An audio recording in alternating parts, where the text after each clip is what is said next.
This is Jordan Gray from Half Lit and DopelivenTV. Hey, this your boy Don Ritchie representing the Midwest 219. Hey, what's up, y'all? It's Lamar Tate. This is your girl Monifa. Hey, what up, what up, what up? It's your man Dave Hollister from Blackstreet.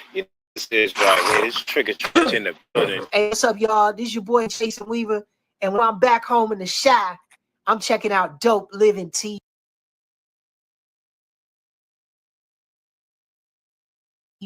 Hey, it's your girl Adina Howard, and you're watching Dope Living TV, live with Greg Gray and the crew.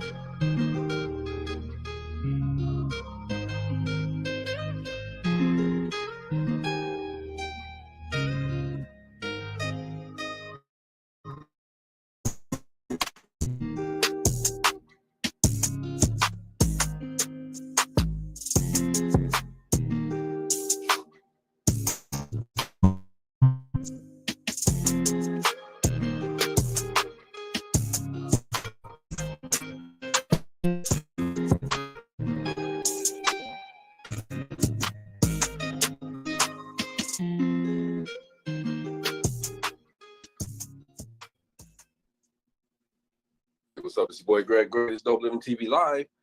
Let me start off by saying the views that are expressed on this Dope Living TV Live are not necessarily the views of Dope Living TV or its affiliates. Been saying that for almost 900 shows, and we mean it. We really mean it. We'll be coming up on 1,000, y'all. Hey, I want to ask a question real quick before I bring everybody on. We got a lot of commercials that are on television, all right? You got commercials for medicine and cancer and this and that. And my question is, why these people smiling when they got these problems? They just, 99% of the people have toenail cancer, whatever, and they be like, my toes are just cancerous, but I'm happy. I don't get it, man. I don't get it.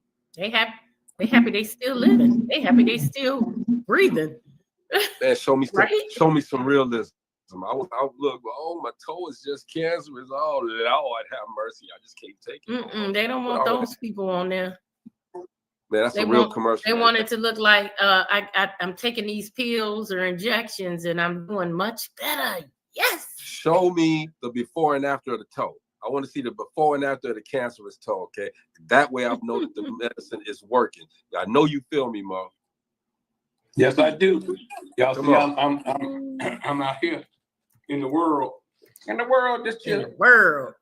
Mo be at motel, Holiday Inns. You be at more of them hotel, motel, Holiday Inns. Nah. Come on, man. Who in the room with you? More don't stay in no hotel, motel, Holiday Inns. I'm sorry, sweets. Look at him, he got sweets. Okay, see? That's right. Mo ain't going for that. My bad. You see how look how good the Wi-Fi. You ain't getting that at no hotel, Holiday Inn. Okay, so that means that the last times that he was in some places and the Wi-Fi was on. Yeah. You can run into that. You can run into the some of them good places that have horrible Wi-Fi. Let's go. But it's cool, man. Tonight, man, he hasn't shown up yet, so I'm getting a little worried.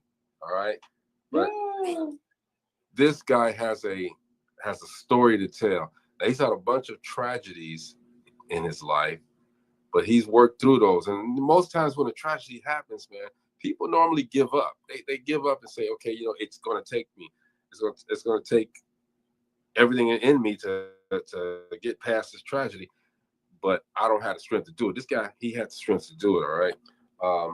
I've been knowing him for a long time. He used to be in a rap group that was doing very well. That broke up. I wanted that part, I'll let him tell, because I don't know if he wants to tell this other part. But then he started doing photography and became known all over the world for his photography. Then he met with another tragedy. He had a stroke, all right? And to see him battle his way back from that stroke, and right now He calls himself. He got a new gig. He's the plug, and he is helping people do content creation, showing them how to market, showing them all of that stuff, man. I mean, Danny. I don't even know if he wants me to say his real last name, but Danny Black. Okay, that's what we're talking about. He's from our hometown as well, man. But he's internationally known, not just on the microphone, but he all in everybody's home. I'm trying to rhyme like he used to rhyme, you know. But he's been a DJ. Go ahead on now. He's been a DJ. He's been a dancer. He's done all of this, man. I call him a Renaissance man in the post. But he's not here yet. And I hope Chris got him in. Matter of fact, I'm going to tag him again, make sure he's ready, because he's very. You sent the link, right? No.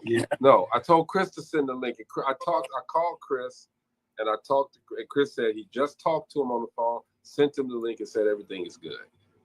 Okay. So, I'm you know, as you say what you're saying, I'm going to send him the link again while we're on here.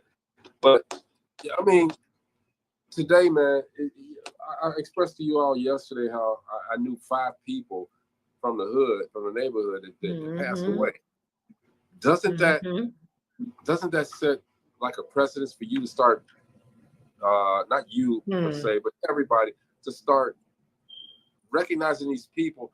You know, speak to your friends, speak to these people that, you know, because we grew up with them, so they're around the same age. Give them their flowers, man. Let them know that you care while they're here, as opposed to going to the funeral being phony. Not necessarily phony, but you know, oh God, should have took me first. Okay, well, those are the ones who always talk about how close they were with someone once they're dead, once they passed away. I don't get that. You know, that was my best friend. All right. Oh, we used to do so much together. Yeah, let's start speaking the truth, man. We want to give people their flowers while they're here, as opposed to wait till they're gone. All right. Speaking of giving flowers, all right. Like I said, this is my brother right here. This man has done so much. He has gone from, you know, we always talk about going through things to get to something else. This brother has done this. All right. I have witnessed, I've seen firsthand what this brother does and how he does not give up. I've seen tragedies in his life happen, and he still continues to go on. How many people can do that and be successful at it? I call him the Renaissance man because he's done everything and he's still doing it. They call him the plug now, all right? My man, the Danny. plug. What's going on, B? What up, y'all? Can y'all hear me? What's happening? Y'all see it? Y'all see it? See the plug. Man, good. Welcome. Brother, sorry, I number was one. a little late because my wife was having some That's issues. okay. Number one, it's good to see you again, bro. You know, Man, but you know, you're always here. You're always here. Yes, sir. Yes, sir. So, bro, look, let's get it cracking, y'all, for real, all right? Let's go All way right. back. Let's go way back, all right? Because we're gonna get to the plug. Way back. Now, this guy was in a group that was destined for stardom, okay? And they broke up. Well, I'm not gonna say that they broke up. Tell us the story, man. Oh man, it was yeah. So he's in the group. We started a rap group when we was in high school in the 80s. Rap was just jumping off. And this other rap group is more popular than us. And we met them and they took us to the radio station. They were like, man, y'all dope. Y'all like our little brothers. They were older than us. They were called the Rappeteers. So they took us to the radio station, and the station director loved us. He was like, oh, I like them. He took us right to the back. The day we met him, Gary Law, rest in peace. He took us right to the back and made us get around this mic. I didn't know what he was doing. And he recorded. He said, do what you did for me up front right here. And he recorded it. And he said, hey, I'm going to put this on the top 8 at 8. And we're going to see what the people say. Man, I was, 17, 16, going to say. We went home, started calling everybody. Hey, call WLTH, please tell them, play this. Hey, long story short, they made that record in the top 8 at 8. They went all the way. It was a instrumental beatbox. It went all the way to #1 every night, and we was like, man, we in high school signing autographs. Anyway, we moved. We graduated that year, moved to Minnesota, start tearing up Minnesota. Now we was tearing up Gary, and we was tearing up Minnesota way bigger than Gary. It was on another level, like meeting Prince, Jesse Johnson. You beat the whole flight time. Man, flight time. We and see, glad you brought that up. We didn't understand artist development, which artists don't understand that now. But back then, since we did everything ourselves, we didn't know how to wait on a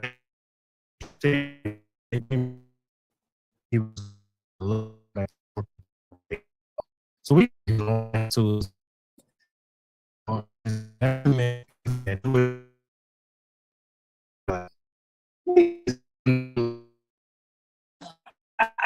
go listen, but we started doing, and deal with Tommy. Well, we didn't sign yet, so Tommy flew us to New York. So we were under, if you remember the group Stetsasonic. Yep. Those I remember. Those were our mentors. So they come over to the crib every day. De La Soul was up under us. So it was supposed to go. It was supposed to go Stetsasonic, La Boys, that was the name of the group, then De La Soul. I used to De La Soul, damn it. They hit legends because they took our song. But this what happened. We went out there, we didn't understand the music game, and they were paying for everything. And as young men from Gary, we didn't understand they had to pay for everything. So it was making us feel bad. But we didn't know that's what they do to artists. Right. Set you up. We were staying in Brooklyn. Crazy part, Al Sharpton was buying us groceries. That's crazy how big he is now. And I'm going, man, that was our boy. So my father, and I always say this, if I wouldn't have left, they wouldn't have left. So that's how everything happened when we started this man. But my father was like, oh, why don't have y'all in the studio? Why don't this? Why don't that? I'm gonna send you a ticket and you better be on it. And I was 18. I'm listening to my father, you know what I mean? I'm like, man, I don't want to leave. We got it going. He's like, nope, you better be on that bus. Wow. That's what happened. And when I left, everybody tried to stay. Then everybody came home one by one. Tommy Boy was pissed. Yeah. But we had never signed, so they couldn't keep us. Right, they couldn't hang nothing over your head. Yeah, they couldn't do nothing. So we left that. But when we came back, it was a new record label starting here. And they were some dope dealers.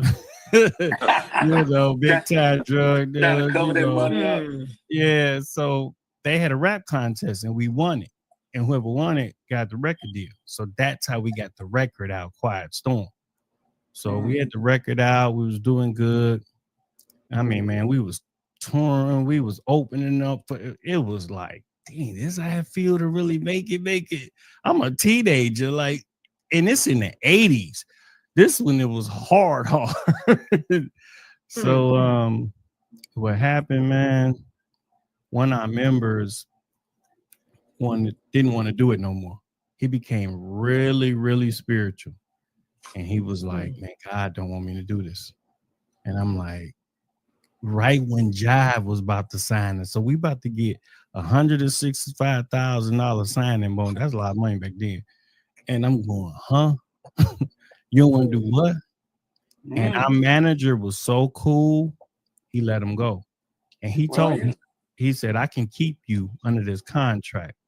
James Dr. Die. And he was like, but I'm gonna let you go because that's what you want to do. So I tried to do it. And when he did that, Ray had moved. It was me, Sean, and Ray. Ray had moved to Atlanta already. Yeah. And Sean quit.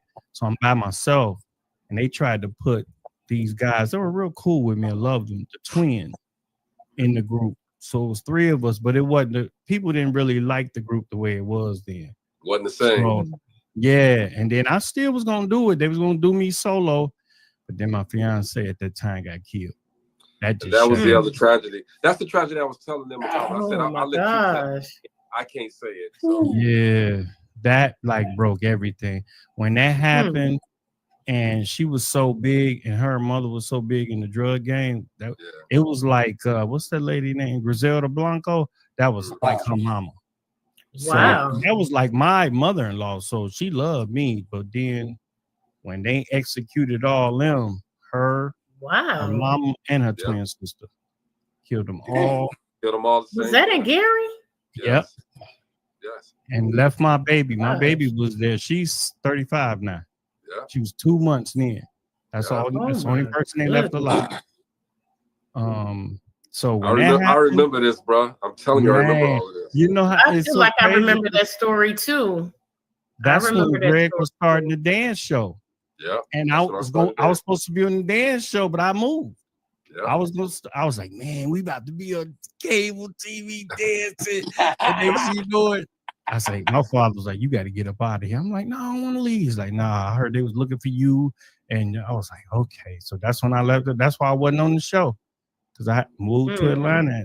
That was it. Your dad might have made a great decision for you. He may have made a decision that saved your life, even though you didn't see it. My grandmother told him, she was like, hey, somebody came looking for, and see, nobody calls me Daniel. It's either Danny or all my other nicknames. And she was like, somebody came over here looking for Daniel. I knew it. They didn't know him. And I was like, and my father was like, yeah, okay, call Ray. And I was at bus that next week to Atlanta. Yeah, that's so crazy, that's man. how it happened, man. And you know, again, I can remember that like it was yesterday, man. And I remember when you were supposed to come on the show and you didn't. And I was like, because we were real cool back then. And I was like, something must be wrong. And then I read that in the paper. And I'm like, okay, I understand. I can totally understand. But you survived that and you went through that. And you reinvented yourself, man. Tell us about that reinvention. Oh, well, like I said, went to Atlanta. Right before I went to Atlanta, I started producing. So the crazy thing, I had got my fiance and her sister a record deal with M-Doc and Hula. They was out of Chicago. Okay. My boy James White, he from G, he live in Nap now. He the one. You can be my producer. That's my dog, man. The chameleon.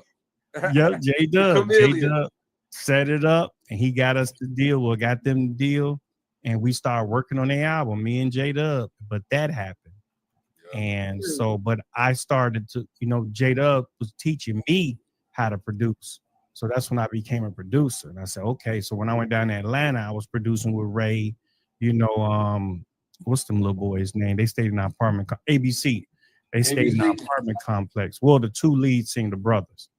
And I just started doing beats. And when I came back here, everybody knew me as doing beats. And I was like, I need a new name.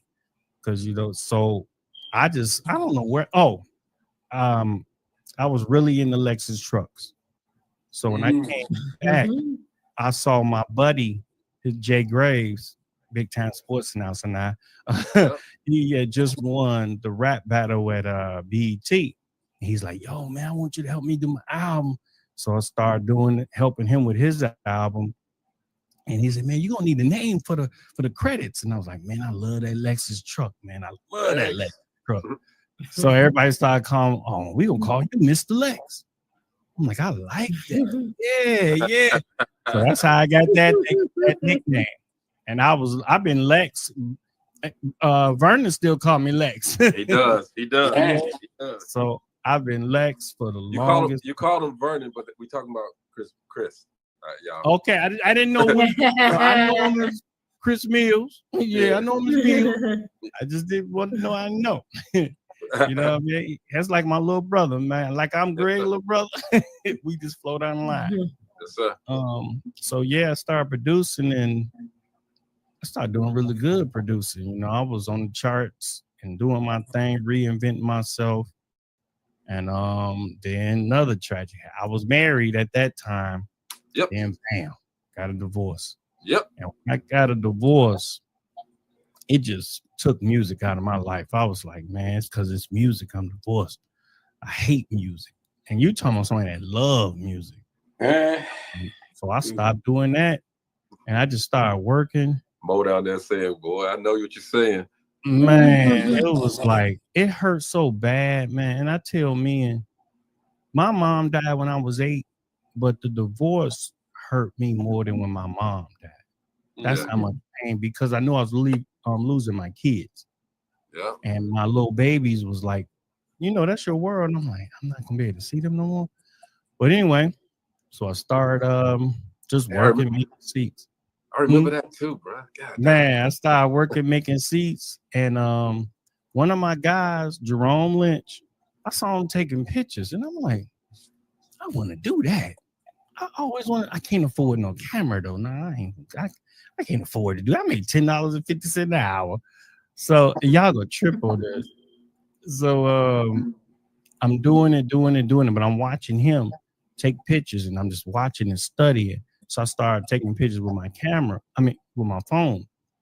And so that's when the market crashed, right when I got divorced, 2008, and I lost my 401k and everything. But when about 2 years later, a check came to me. It was the old 401k from the casino I was working at, and I was like, $1,100. This God did this. I was dating somebody, and I was like, I'm gonna buy her a ring. True story. So I go to the ring shop. She don't know I got this money, and I'm gonna surprise her. And I'm like, I want to look at this ring. I only had $1,100, but she wanted a ring that cost $3,000. She didn't know what I was about to do. We were just looking at rings, and the lady kind of caught on, and she said, "Man, why don't you look at this ring over here?" And I said, "Thank you, Lord." She kept, I want this ring. I want that. I said, you know what? Let's go to Best Buy. I got this money. So I went to Facebook. I jumped on Facebook. I said, hey, man, what camera should I get? And shout out to my boy, Chris Nunn, rest in peace. Yes, sir. My dog, I love him. He was, everybody loved him, man. Passed away of cancer. He jumped on my post. I always tell people, Chris Nunn, say, hey, buy this camera. And that's when I bought a camera. Just because she was tripping, I didn't get a ring, and I went and got a camera. The rest is history. And I ain't gonna even jump onto that. When I got a camera, I started shooting, and I was like, well, shoot, I know everybody in the music business. I could do concert photography. Yeah. I could do that. Get a call from Greg. Yeah, I see how this I get a call from Greg. Hey, my son, he got a rap group. I want you to shoot there. I'm like, I don't even know what I'm doing. Yeah, okay. Shoot them. I'm having a ball, man. We having a ball. And it's crazy. My favorite picture of all time is what I took of his group. And some of the pictures blurry because I didn't know what I was doing, but that's my favorite picture. And he has it hanging in his house. Man, that picture's so cold to me.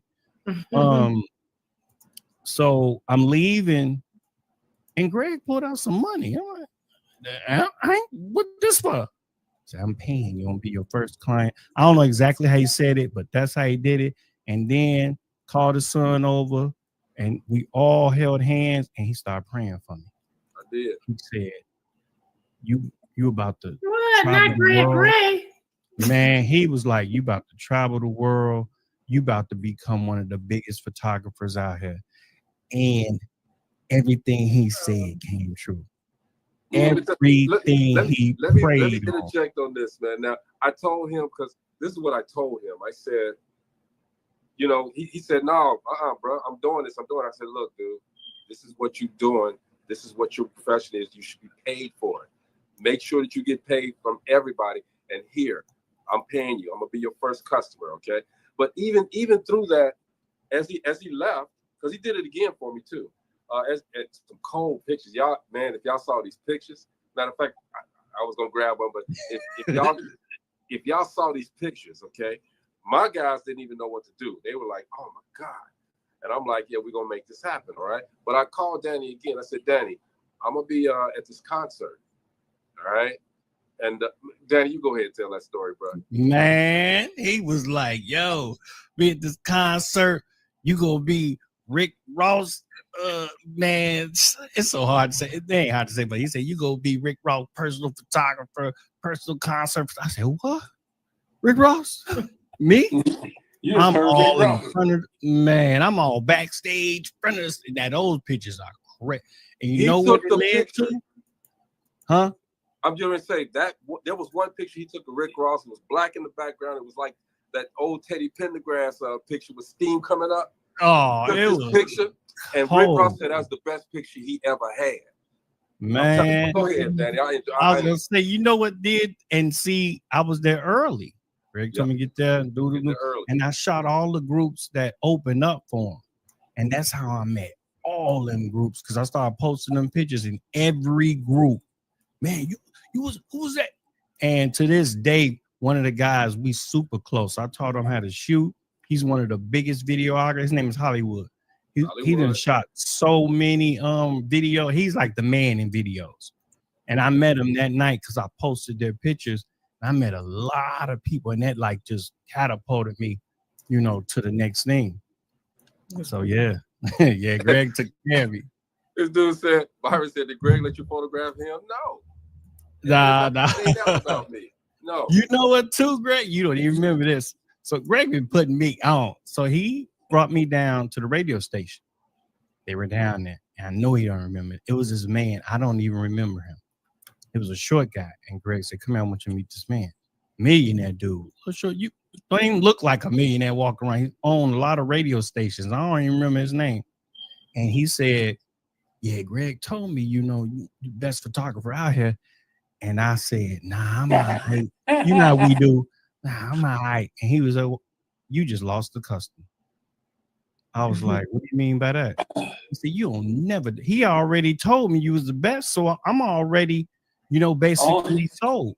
He said, you never, if don't nobody on big up you, you got to big up yourself. I learned that from back then. I never forgot it. That man was like, you have to be your biggest fan. Yeah. Oh, you're right.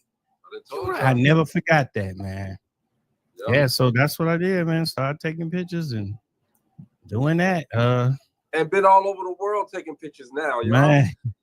You know what? One of my friends, if y'all know about investing, this is a dude called a master investor. Mm-hmm. He's big time now. He's from East Chicago. His name is Ian. I used to manage him because he could rap. And when I first started shooting, he turned me on to this dude. He said, hey, you ever met a guy named Chase Jarvis? And I'm like, Chase Jarvis, who is that? So I looked him up, and he was traveling the world. This white guy just everywhere, jumping out of helicopter. Ooh, I want to do that. Because I didn't know nobody doing it. So I started looking up black photography. I didn't see none. I said, that's my lane right there. That's my lane. So I start, how I got to travel, I started, hey, if you book me, you could just fly me in, house me, feed me, and I shoot it for free. People jumped on it. So I started traveling for free. Yep. Like, okay, yeah, I need you in California. Then that turned into being paid. That turned into traveling to China. Man, when I went to Africa for that shoot, and they flew me in. These were 24-year-olds. Two 24-year-olds flew me to Africa because I met them on Instagram, and they wanted. One of them just started shooting, but he was so nervous. He said, I want you to do it, big bro. They flew me over there. And here's the deal. One was dirt poor. One was super rich. And they were best friends. So I'm over there in mansions. I'm up in there like, I'm meeting mothers. And they like, yeah, next time you come, you stay in one of our mini homes. We'll cook for you. Like Africa treats you so different. I was like, am I still on the planet? Right. I'm gonna tell you though. And then you know over here celebrities be tripping. Over there, I shot a celebrity. Her name is Sam Lahoko. We still cool, and she like, hey, how you doing? We hanging. I'm like, is this real? I promise you. I picked up the dirt when I got to Africa, and I held it, and I said, man, this is my ancestors. This is where we really from. And I started crying because I had a friend.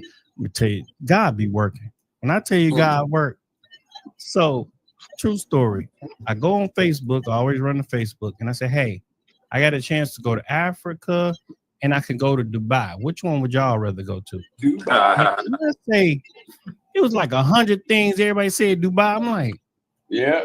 Y'all ain't Dubai American. I said, you know what? It's meant for me to go to Africa. So that's when I decided to go to Africa. And then next you know it, I got the call from my brothers. Next you know it, it was on my week that I like God set everything up. It was on my week of my vacation. I'm going over there and I go to Facebook again. Hey, anybody know anybody in Africa to help me out? It's a girl that went to West Side in Gary. She over in Africa. She jumped in my inbox. She was like, I saw your pictures. My friend want to shoot. We in Cape Town. I'm like, damn, y'all in Cape Town? So yeah, we travel the world. I'm like, nah, I ain't gonna be in Cape Town, I'm be in Pretoria. She was like, well, you could just fly down to Cape Town. I said, here we go. You pay for my way to get to Cape Town, and I shoot it for free. And the girls from Chicago, man, they called me back like 2 hours later. Because I told them everything, my itinerary, everything. Hey, you got tickets. Check your email. I'm like, I'm going to Cape Town. Crazy. That's crazy. Oh my God. So let me tell you, I ain't done how God was just boom. You believe? I'm gonna keep giving it to you. So I'm in Pretoria, and the friend, her name is Kim. She was like, you should go to the Lions Park. I'm like, nah, I ain't got time to go to the Lions Park. I got to do this. She gonna come all the way over here and not see no animals? I don't have time. Really? So I do my stuff in Pretoria. They fly me to Cape Town. I do my stuff there. I'm loving it. It was beautiful. So I flew back to Johannesburg to catch the plane. It's like 8 o'clock in the morning. They say, well, your plane don't leave to 8 at night. It's delayed. I said, 8 at night? What am I doing in the airport? So I hit Kim. Kim, you think I can go to the Lion Park? Oh, you got plenty of time. Boom, I run outside the airport looking for an Uber. How come I get an Uber that worked for the Lions Park? Wow. He's like, I take you to the Lions Park. We didn't even pay you. And at the Lions Park, you either ride the safari truck, this big truck, or you could drive through it. And he had this little Toyota Tercel, and they let him right in through the back. He's like, I bring all my clients here. Man, I'm riding through there, and I can show y'all, man, when he pulled up, because the lion is like right outside the glass window. Right.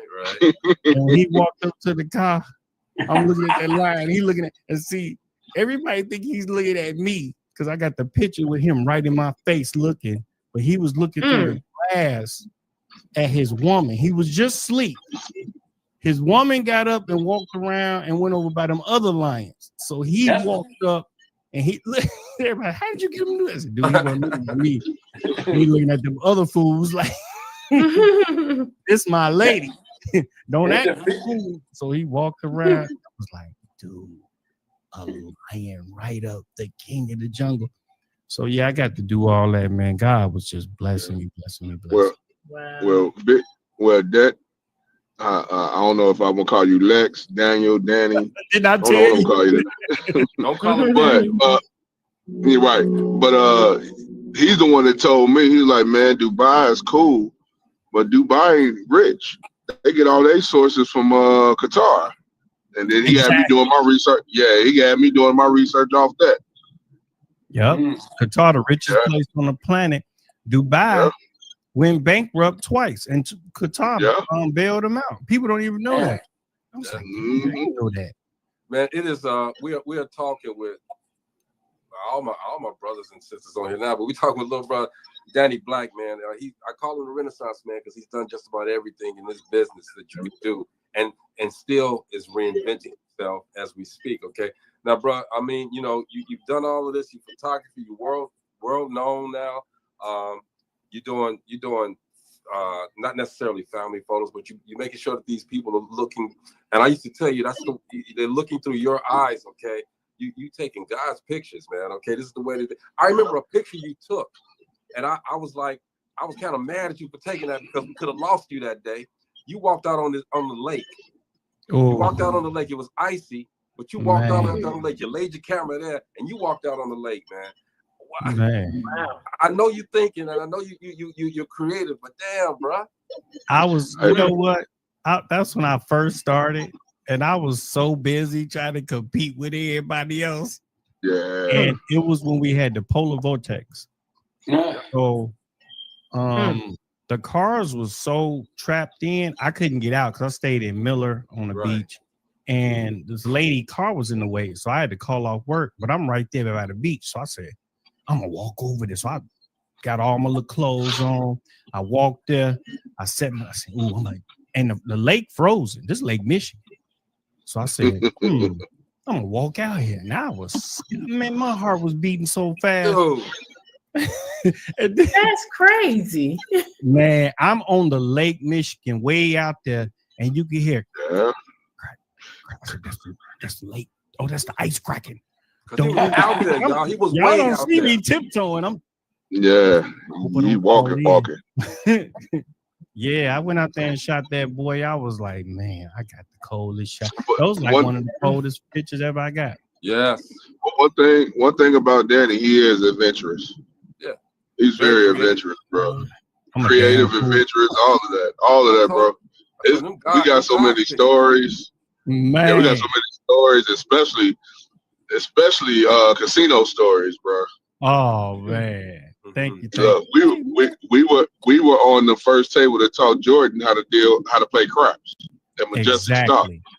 Exactly. Jordan palmed my head one day. I said, hey, player, you don't know me like that. But Jordan cool if you hold your own. Yeah. If you hold your own, like you can say whatever. Yeah, I got a because him, Jordan, but I'm not gonna tell it, man, because he did me wrong. He did me bad. I tell mine. He was on Majestic. Juanita was on Trump. He was on Majestic with two yada yadas, and he told them yada yadas, y'all got to find a way home. My wife on her way over. Juanita was so cool. I was dealing roulette to her one time, and I said, Juanita, because they'd come on the boat, you just talk to them. No, I said, how you doing? And I still be trying to tell Black women. Juanita told me this. She was like, I found out where he was going to be, and he loved golf. And so I started being at those golf where he played golf. Now I stood out because I'm the only Black woman there. And I keep telling women to this day, hey, take y'all ass to the golf course because ain't no Black women there. You will stand out. So the rich mugs out. Don't tell them that.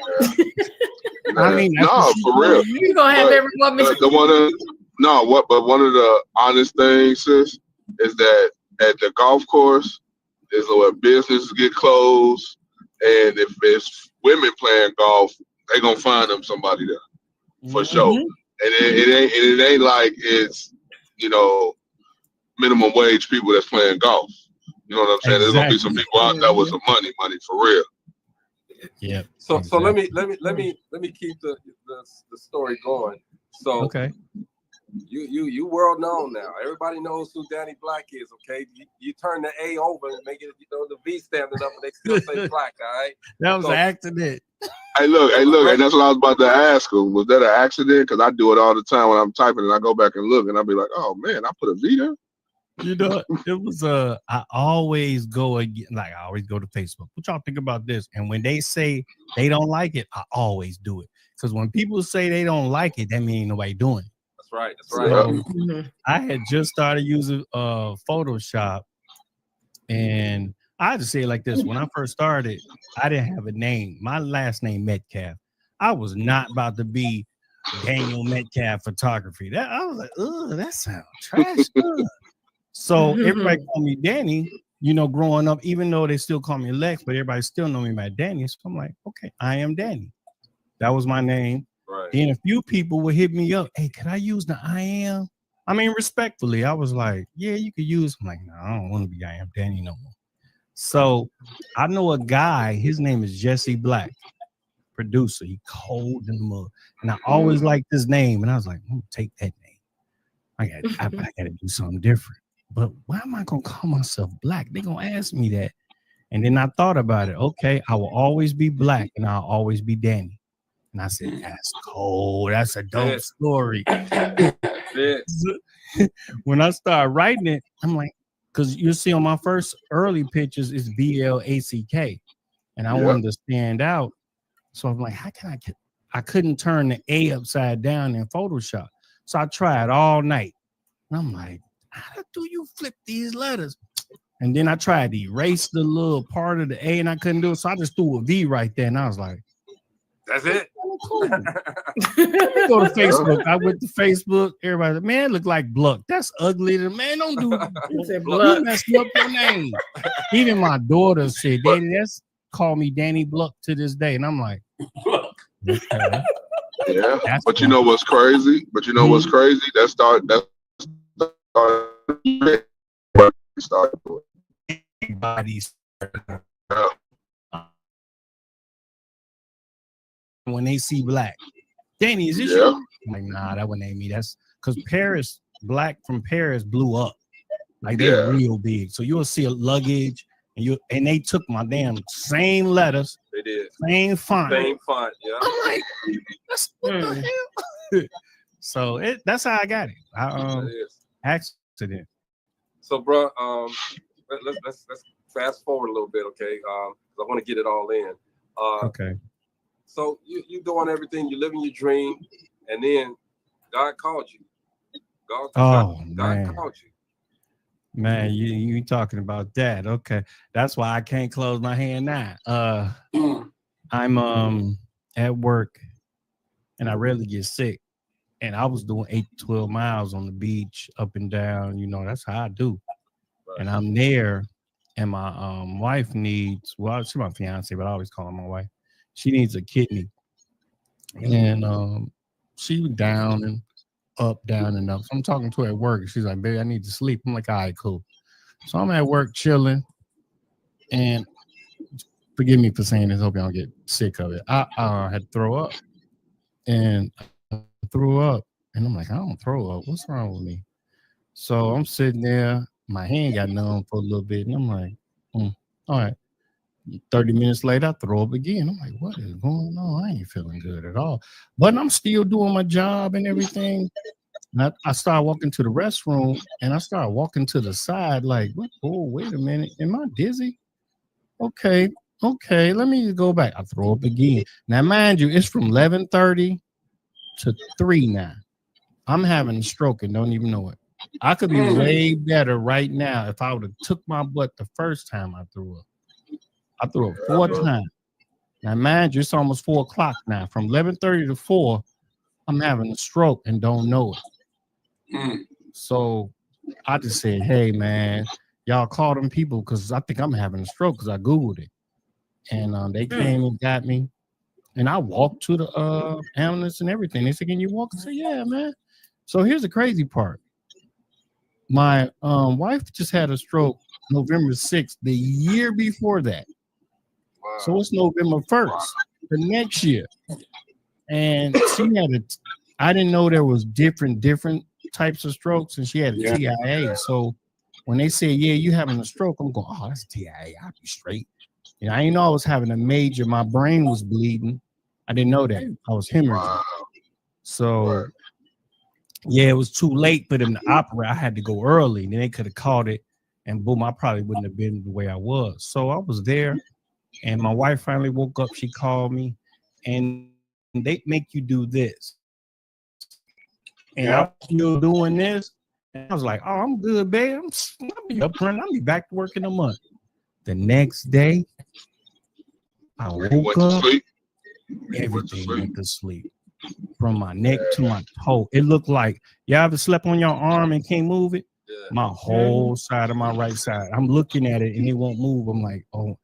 I almost started tearing up. I was like, this ain't real. And my wife just happened to come early that day. And she's sitting in the chair next to me. And I'm like, I can't move. What am I going to do? And I got a saying. I say it all the time, and she hated it. Either we winning or we whining. What we doing? What we doing? We either winning or we whining. And she said that. You either winning or you whining. What we doing? I was like, you right. You right. I'm gonna get this. So, man, I tell them now. Last year at this time, I couldn't even stand up by myself. Couldn't stand up. I had to basically crawl.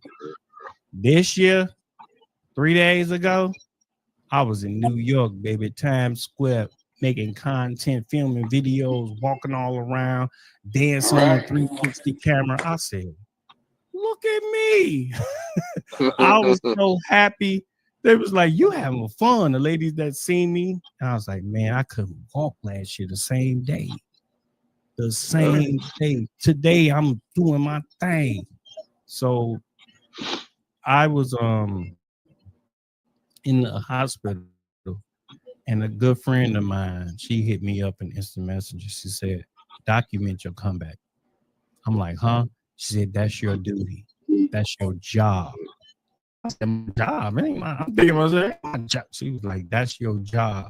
You need to motivate people to get back. And I've been doing it ever since, man. And people been hitting me up. Hey, could you talk to my cousin? He want to give up. He just had a stroke. Hey, put him on. Because I know how it feels to be down and out. And you definitely got to have somebody in your corner. Yeah. My wife upstairs. And all my friends. Yeah, I remember when you had it, bro. I was mad as hell. I was trying to call him. He wasn't picking up. None of that, bro. Man. Matter of fact, I was so sad. Chris is the one that told me. I'm like, no. Yeah. Get out of here. Yeah, I was like, man, he ain't picking up, but I was like, I'm gonna give him some time. And then he ended up hitting me back on Messenger. Yeah, I didn't tell nobody. Yeah, My you wife did. went on there and posted it and said, pray for my fiance. And she was like, you told me you was loved. You see all them comments, and I said, I tried to tell you, you ain't the only one. Because you have one of those journeys. That's a journey, man. And people need to hear these stories. All right, that's what we're about here at DopelivenTV. Man, we want to tell that story, from beginning to end. I mean, regardless of how it happened, you came out of it. And yeah. The story is one of those inspirational stories that has to be told, because right now they call you the plug. You out here helping folks now. Man. You know what? I was like, I need to come up with something. I'm like, I'm the plug. I've been the plug. I know a lot of people say they the plug, but I'm the plug for real. It is right here. This is my logo. I'm like, you know what? But the crazy part, I'm gonna tell it too. So I'm at work, right? I was looking for my phone. And I never heard of Facebook dating. So I'm on my phone scrolling. I'm like, Facebook dating? Where'd that come from? How'd that get on my phone? And I looked at it I'm like, oh, that's what they've been talking about for about a year or two. Oh, somebody must have sent me an invite. So anyway, I signed up. I'm on it. So one day I go on it, and I see this little chocolate thing. I'm like, ooh, she pretty. Ooh, she like me. I'm like, if she like me, then I ain't got that much to do because she already like me. You know what I mean? So, I'm like, so the first thing I did was screenshot it because I ain't want to lose her. I screenshot it because I saw two mutual friends. I said, boom, I ain't losing this one. She like me. And I went back to work. And then I started going through them two mutual friends, and I couldn't find her. It just had the first name. I don't find no Tiffany's. So I just said, bump it. I went to her inbox thing, and I said, hey, I'm not trying to rush you, but I think you're real beautiful. Whenever you feel like, it's okay to contact me back, here's my number, because I didn't want to lose the information. Right. Boom, she hit me up that night. I was like, oh, she was hitting me back. Oh, yeah.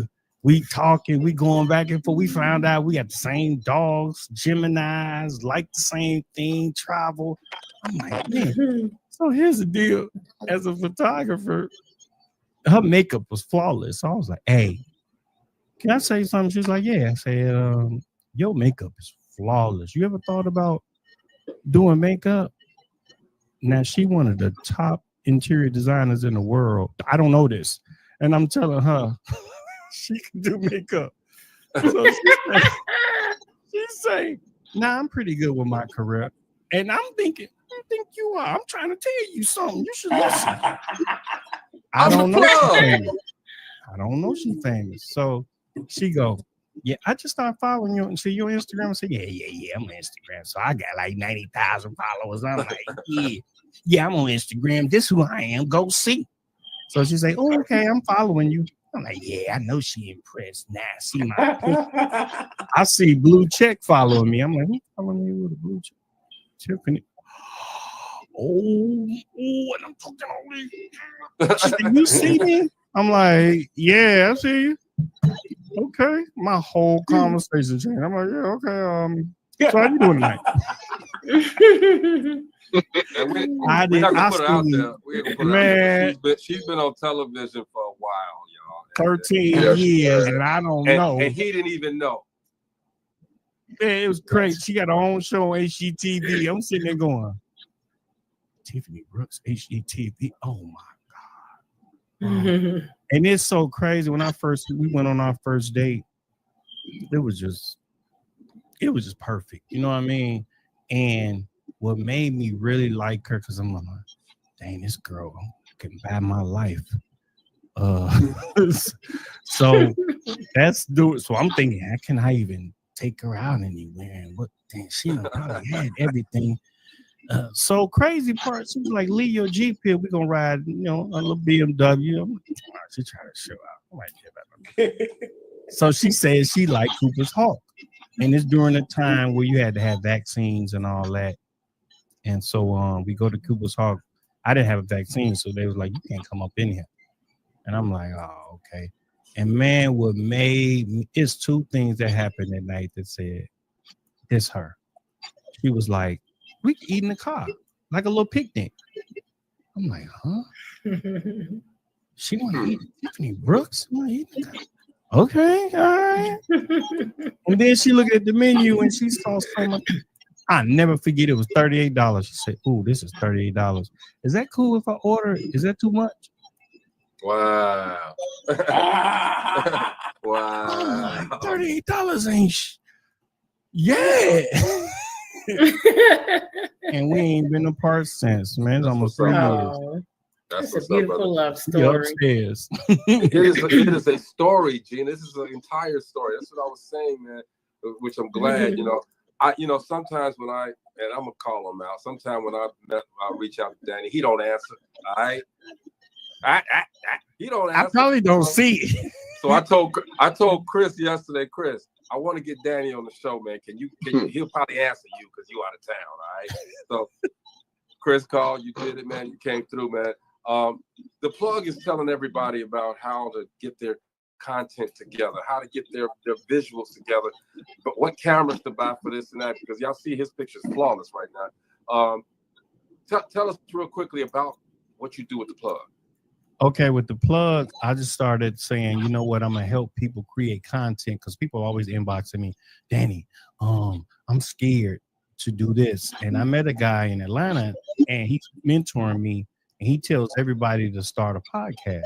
And I'm like, that's true. And then he broke it down why to start a podcast. You could help your business. You could do a podcast can bring everything in. And I'm like, ooh, I'm gonna start helping people my age, you know what I mean, and up, you know what I mean, because I was pretty big on TikTok at one time. Exactly. So I went super viral on TikTok.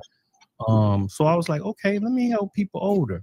So I said I'm gonna help people 40 and up, because we got a lot to say, and a lot of us don't think we do. We like, I ain't jet setting around the world. I don't look like that little 20-something-year-old. But they ain't never been through what we've been through. We've been through what they've been through. So I said, I'm going to help people. And I'm going to do this. And I was Danny Black doing my thing. And I said, nah, I'm the plug. And my wife was like, what is that? I said, I'm the plug. You see, I help everybody. So I just started saying, I'm the plug. I'm going to help people. So I started making reels and shorts. And, yo, it's the plug, baby. And I say it all the time so people will know. And I say it real, hood like I do. It's the plug, baby. And people remember that. Yep. I mean, so I started helping people with, what cameras to get, what I'm real big on this phone because everybody ain't got money like that. So I'm real big on helping people spend the least amount of money and maximize it. So it's like, yo, you need this, you need that. I'm the plug. I can help you. I could do this. We say this is a new month. Yep, exactly. And so that's why I've been, man, helping everybody and doing what I do, and it's starting to take off. And I only been doing it 3 weeks. No, a month. Exactly. And it's taking off. I mean, because I hear it all the time, man. But you know what? I wanted you on here, man. So I wanted you on before a long time ago, but you got real super busy. So, you know, I want you to tell. I know you've seen this show before, right? What do you think about this? Are we good? Man, y'all doing y'all thing. Remember, I saw you when y'all first started out. And I was on there back when Not you when had, we was on Facebook. Man, because Greg helped out a friend of mine's daughter. And you know that was 2.5 years ago almost. And I've been watching and seeing from back then. One thing about Greg, if he do it, it's gonna be done. If he do it, he ain't gonna BS. He ain't gonna wait for you either. If he say he gonna do it, and the thing about Greg, he know how to communicate. And when he talk, I tell everybody, my wife do it too. When you find somebody that smile when they talk, they inviting. And Greg always he has a way to invite you in to his space when he speak to you, and you're gonna listen because he speak with knowledge. And see, I know he been around the big wigs. So he's a big wig, but I'm just saying, you know, the billionaires. I ain't gonna say the one name because that's your boy. He caught up. But yeah, he know everybody, and he's always willing to help. Like we go all the way back to the photography thing. First thing he said was, "Yo, find this guy, follow him. I'm the one to help put him on. Just say my name." Now this dude probably the biggest photographer in the Midwest, one of the biggest in the country. Period. I'm talking about big dog. Yes, sir. I mentioned Greg's name. He said, "Oh man, Greg, yo." I said, "It's like my brother. Whatever you need." He the one put me on. I'm like, okay. Greg said that. I was like, he said Greg the one that put him on. And I was like, oh, I just followed this dude. And it's funny, I brought his name up because he be on my page now. Liking my posts and saying, you know, God bless you and keep striving, Danny. Because you got bigger than him now. You know what I'm saying? But he's not that guy. He's not arrogant. You know what I'm saying? He give props and props is due, man. You have done so much, Danny. All right. I had to cut you off of me because I don't like nobody talking about me. So much in this world. You know, I wanted to make sure that you got your flowers from us, bro, because again, I've seen you from beginning to where you're at right now, man, and it's still more to do. Oh yeah, and the crazy part, you, Mills, man, I seen y'all every time I go to Vegas. Chris hit me up. Where you at? What you doing? I could just barely get there. Where you at? I'm picking you up. He come get me if I got time. Boom, he there. Maybe here, maybe there. Hey, I'm gonna take you there. Hey, I'm gonna take you by taking me to the studio. Man, every single time he find out that I'm coming in town, if I could have the time, he there. That's what's up. Hey man, look, there's never enough time to talk, man. It's already time to go. But sorry, y'all. No. This is one of the times that I think everybody needed to listen because I wanted everybody to feel your story. Okay, this was a story that needed to be told. Okay, give us your final words, Danny. I will say, and I just said this on my live: when it's your time to show up, show out. I usually curse when I say it, but I ain't. When it's your time to show up, show the F out because you don't know when you're going to get that time again. Exactly. So always be ready and always pray. Always believe it. Have faith. Faith won't get you. If you ain't got no faith, then you ain't got nothing. You got nothing. And we do curse on the show too, bro. Anyway, Mo. Man, tonight you just seen a perfect example of how networking just gets you there. You know what I'm saying? You get hooked up, knowing somebody that knows somebody, and then, you know, you just get bigger and bigger. The network ain't no joke, y'all. y'all out there, this was an example tonight of how that network works. And you work that network and it'll get you work. Thank So, you. Chris. Well, I mean, I came on late, but I would go in deep. Like I talk about Greg, I talk about Danny the same way. Like the success that I've had and that I continue to have, because I call Danny the LL Cool J of GI because he always reinventing himself. Yeah. He always. I mean, and it's been back since like when LL was popping. You know what I'm saying? Up until now, he always reinvented himself. So that's what keeps me going and keeps me. That's why I was mad when that happened to him and I didn't get a chance to holler at him. I was like, because I went through the same thing in 2014. So I was like, bro, you're going to have to do this. I was like, you're going to have to do this. You're going to have to do that when I finally got a chance to talk to him. But, yeah, man. And, I mean, Lex amazing. You know what I'm saying? He produced my little brother's new best friend. He produced my group, Hoodlums. He did all of that, bro. You know what I'm saying? But that's family right there. So I owe a lot of my success to Greg and Danny. You know what I'm saying? Danny Black, Lex amazing. The plug, whatever you want to call him. I owe him a lot to him, bro. Oh my goodness. Be the guy, man. Gina. Oh man, this story is just so amazing. All of the turns and twists, and still stood up and kept going.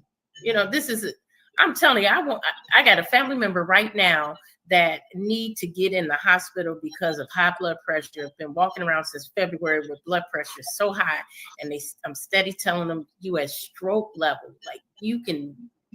And I just would love for him to hear your story because it's inspiring and it's an eye opener. And I just want to thank you for sharing, because not everybody want to share their personal information like that. But this is something that you've been through that can inspire other people. And you are listening to God telling you to share that story with others so that they can be inspired and they can do something as well. I take my hat off to you. Thank you. Absolutely. And here's the thing.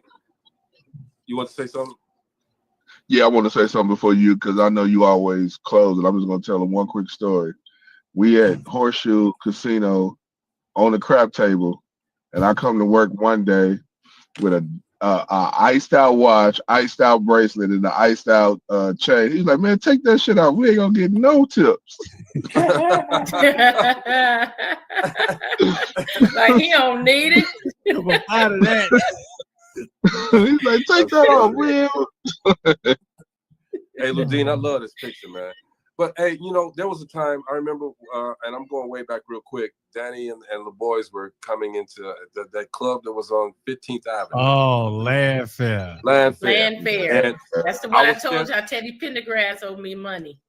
I had scheduled an opportunity to talk with these guys, so they had a whole routine where they came, they got out the limo, they ran in, came to the stage, got off the stage, and ran out. I just said, these are my boys, so I know they're gonna hook me up, okay? Man, them cats ran right past me. I'm like, well, to me, I'm like, well, dang, I got this video show and a dance show at the same time. And they ran right past. These are my guys. I know they just ran right past me, but I knew the caliber of guys that they were, and I knew where they were going, okay? I knew that, just because I missed them then didn't mean I was going to miss anything that happened, okay? I've been following Danny ever since, all right? And I knew, as I said, like when we sat outside and prayed, I knew where it was going because God ordained this, all right? Danny, you have done everything, because I prayed for you several times, you know this. You've done everything that I prayed for, all right? And possibly everything and more that you prayed for. And to go through all the tragedies that you've gone through and to see you right now, man, if I didn't see it myself, I would never believe it. You know what I'm saying? But everything that he said has been true, and it's a journey, and it's a fantastic story, brother. I'm so glad that you came on the show to share that with us. Man, thanks for having me. I appreciate y'all, man. I'm just happy to know the caliber of men y'all are. You know what I mean? People don't say that enough.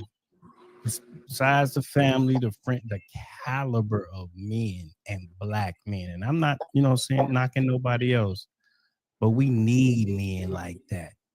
you know, y'all make us step my game up. So appreciate that. And you do that as well. I need my big brother Danny. Yeah. I need my big brother Danny to finish that Euphoria beat for me. Man, I'm so sorry about that. Hey man, y'all go on Facebook and y'all can see Danny Black. Okay, that just I like just sent a friend request. Man, go to and you his know what's page. funny? Mhm. I'm gonna say this. They took my page. I just started that page like 2 years ago. I had like probably close to 200,000 followers. I I ain't trying to know. brag or nothing, but I worked hard, you It know, to ain't build bragging. all It's this the up. truth.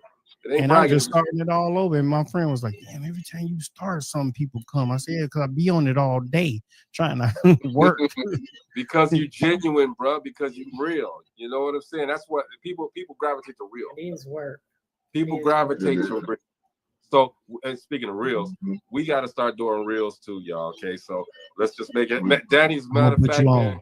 Yeah, put us on, man. I'll put you on to where you can, y'all, Opus clip, where you can just dump this, what we doing right now. You just take the link, dump it in the Opus clip, and it make clips and reels automatically for you. Done, y'all. See? Come on, man. Opus clip. Y'all, all of y'all out there that's trying to do, look, go to the plug. Go to Danny Black's page. He got a bunch of reels on there, short reels, and showing you guys how to do this. This is he's giving it to you for free, but you would have to pay for this. Trust me, you would have to pay for this. He's giving you everything. These guys are inboxing us saying, okay, I can help you make your podcast. I can do it. Shut the fuck up. Get out of here. Get out of here. All right? I'm telling you. We get so many, Danny, that come on and say, hey, we can boost your Facebook page and we can do this and do that. No, stop. I'm not paying you to do that. Exactly. I'm not going to do it, especially now that we got the plug, y'all. Okay, Opus clip. The plug, baby. The plug, baby. Hey, man. Appreciate you for coming on to the show. All right, man. Okay. I need you to do a drop for the show, too, at some point. Just drop and send it to me, all right? Okay, I do that. Cool. Man, this is Dope Living TV Live. We had a good time. Tomorrow, man, hold on. I got to tell y'all who we got tomorrow real quick. Katina called me. She said, Greg, I need to have him on, okay? This guy, his name is Clifton, Cliftun. He does, it's a different type of music. Danny, if I can remember what it is, I would say, have you heard of it? What is it? I'm reading real quick. Okay, I'm not reading. Is that the Creole Soul guy? I forgot what she said. It's I never heard of the music before. Y'all gonna see it tomorrow, so we'll find out. But he'll be on tomorrow. Thank you, Katina, for doing that. Again, Danny, thank you for coming on the show and inspiring us, man. We appreciate you. You're welcome. Love y'all. Definitely. All right, this is Dope Living TV Live, man. We'll see you guys tomorrow. Peace. Okay.